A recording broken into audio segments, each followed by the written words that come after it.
la semaine dernière, le gouvernement allemand a enfin fini de vendre tous ses BTC. Il possédait 50 000 bitcoins au début de sa campagne de vente vers fin juin, ce qui équivaut à environ 3,5 milliards de dollars de bitcoins vendus quand même, qui ont été totalement absorbés par le marché au cours des dernières semaines. Donc on a quand même des signes de forte résilience du Bitcoin, une semaine de forte hausse, alors qu'on a eu toutes ces pressions baissières-là qui ont été absorbées.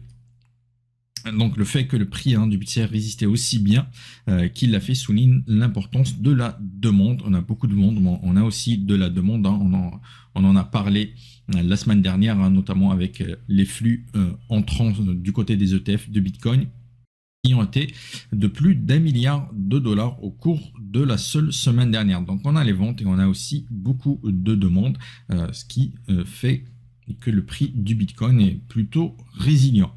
Ça serait bien beau si ça se terminait là, la fin de la vente de Bitcoin de l'Allemagne, le retour de la hausse, mais comme dans une bonne série, il y a une suite et une seconde vague de ventes qui se profile déjà à l'horizon du côté du Bitcoin, et il s'agit des 47 000 BTC qui sont sur le point d'être restitués aux créanciers de Mt. Gox, l'exchange qui avait fait faillite et qui va commencer à restituer des BTC à ses créanciers. Et la distribution a déjà commencé la semaine dernière, mais ils vont d'abord passer par des exchanges et ensuite arriver entre les mains des créanciers. Il y en a qui commencent déjà à les recevoir, mais ça va plutôt s'accélérer pendant les semaines à venir. Donc, on n'a pas encore ces pressions baissières-là des ventes des créanciers de Mt. Gox, mais ça va arriver sur le marché. Tous ces créanciers ne vont pas tous vendre, mais malheureusement, ceux qui le feront, tous ceux qui vont vendre le Bitcoin reçu par Mt. Gox vont probablement le faire en même temps. C'est ça qui va entraîner probablement des baisses de Bitcoin et on verra l'analyse graphique tout à l'heure. Donc ils ne vont pas tous vendre, mais ceux qui vont vendre vont malheureusement probablement vendre en même temps, et c'est ce qui risque de faire encore baisser le prix du Bitcoin malgré la séquence haussière qu'on vient de connaître cette semaine.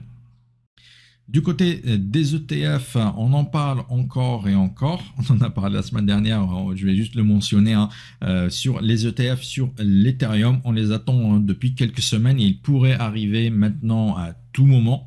Mais il y a aussi un risque que les ETF Ethereum soient encore une fois retardés, car les gestionnaires d'actifs pourraient se coordonner avec la SEC pour lancer les ETF spot Ethereum lorsque les conditions du marché s'amélioreront. Et même si ça commence déjà, mais ce n'est pas encore suffisamment stabilisé. Je parle beaucoup plus en détail sur les perspectives de l'Ethereum et des altcoins en général, de l'altcoin season, du bull run qui pourrait arriver dans une vidéo que j'ai publiée ce matin, que j'ai appelée Ethereum à 5000 $, point d'interrogation, bien évidemment. Les planètes s'alignent pour le bull run. Je vous invite à aller la regarder pour voir les perspectives, mes perspectives sur l'Ethereum et sur l'altcoin season qui se profile peut-être enfin. Une autre actualité positive vient du côté de la SEC. C'est pas toujours le cas quand on parle de la SEC, du gendarme boursier américain vis-à-vis de la crypto-monnaie. C'est rarement pour donner une bonne nouvelle. Mais là, c'est un peu le cas, puisque la SEC a officiellement abandonné ses poursuites contre Paxos. Le Paxos qui est un émetteur de stablecoin. En fait, la SEC a commencé à enquêter sur l'émetteur de stablecoin Paxos au début de l'année dernière, à cause du BUSD, le stablecoin de la marque Binance, vous connaissez peut-être. Et comme d'habitude, la SEC cherchait des preuves que le BUSD, le stablecoin, est une valeur mobilière, comme elle a toujours fait avec beaucoup d'autres crypto-monnaies. Et elle a apparemment découvert que ce n'était pas le cas après plus d'1 an d'enquête. Rappelons qu'un stablecoin est un produit à prix fixe qui est rattaché au dollar. Donc, un stablecoin égale toujours $1, d'où son nom. et qu'une caractéristique clé d'une valeur mobilière, d'un titre boursier, est la recherche de profit grâce à la hausse des prix. Donc déjà, tout de suite, on peut dire un stablecoin ne peut être une valeur mobilière. Fin de l'enquête. Il a fallu un an à ce C pour arriver à cette conclusion-là. Bref, comme disait Kian. J'espère que vous connaissez. Là, vous avez la référence. Donc l'abandon par la SEC de ces poursuites contre Paxos est extrêmement significatif, simplement parce qu'il confirme effectivement que les stablecoins ne sont pas des titres boursiers, aux États-Unis du moins, ce qui signifie que les traders et les investisseurs peuvent trader et détenir de plus grandes quantités de stablecoins, de l'USDT, de l'USDC ou encore du PUSD, sans craindre une répression de la SEC.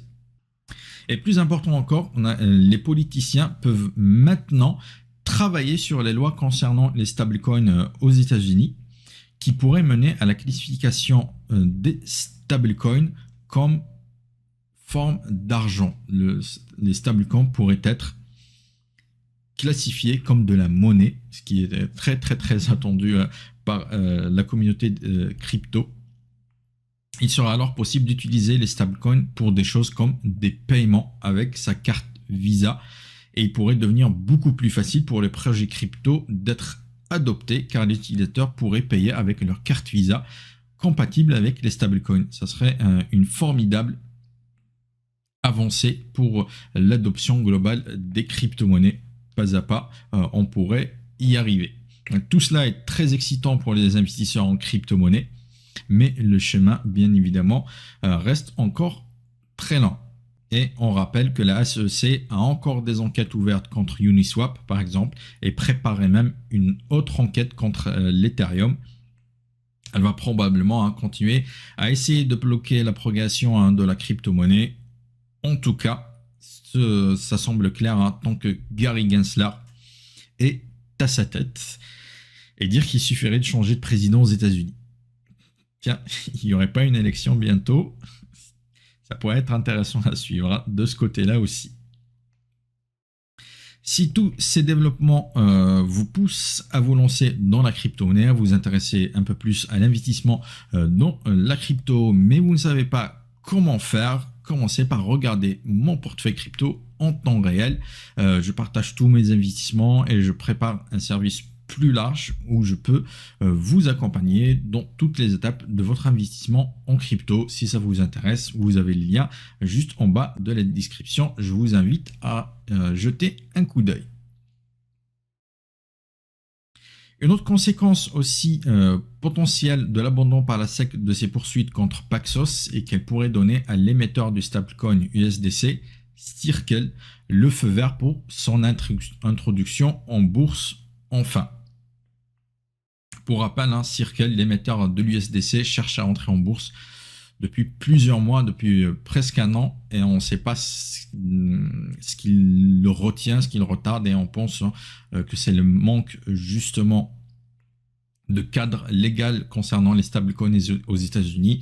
Et maintenant que ça peut arriver, l'introduction en bourse de Circle pourrait s'accélérer. Il y a une chance pour qu'elle devienne un jour l'entreprise la plus précieuse du monde, Circle, car Circle, si vous ne connaissez pas, aide le gouvernement à monétiser leurs dettes en émettant des stablecoins, qui sont bien sûr adossés à de la dette américaine, mais utilisés comme de l'argent.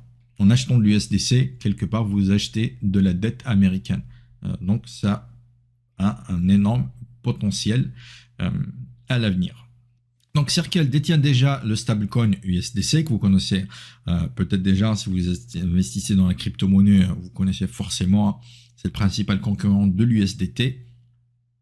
Et prévoit lancer un stablecoin adossé au yen japonais, ce qui aiderait beaucoup la Banque du Japon dans sa mission à soutenir le cours du yen, pour lequel elle a vraiment beaucoup de mal en ce moment, avec un yen japonais au plus bas depuis plusieurs décennies. Et ça pourrait l'aider d'avoir comme ça un yen indirectement monétisé comme l'USD avec l'USDC. Circle fait aussi partie des premières entreprises à s'être conformées à la nouvelle réglementation crypto de l'Union européenne. ce qu'on appelle la réglementation MiCA. Ouvrons la voie à un stablecoin en euros, digne de ce nom. On croise les doigts pour qu'il arrive enfin. Il y a des stablecoins en euros, mais avec la réglementation MiCA, on pourrait peut-être en avoir d'autres un peu plus solides que cela, et un euro de Circle, un stablecoin en euro de Circle serait vraiment le bienvenu. Et vous savez qui est le principal concurrent de Circle pour un stablecoin en euros qui serait largement adopté? Société Générale. Oui, la banque française Société Générale, aux côtés d'autres grandes banques françaises et européennes qui se lancent tous dans la crypto-monnaie en vrai, qui veulent bien évidemment leur part du gâteau. Et si vous voulez votre part du gâteau, rejoignez-moi dans le portefeuille crypto, je vous en ai parlé, vous trouverez tout en bas de la vidéo.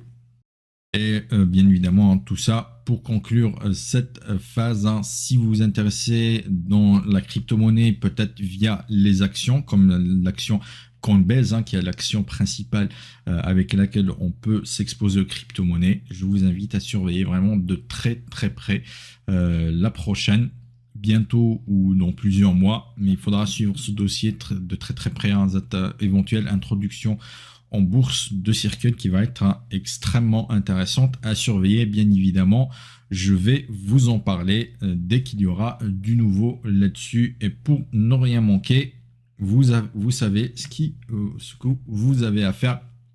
Abonnez-vous, la petite cloche de notification, comme ça vous ne manquerez vraiment rien des contenus à venir.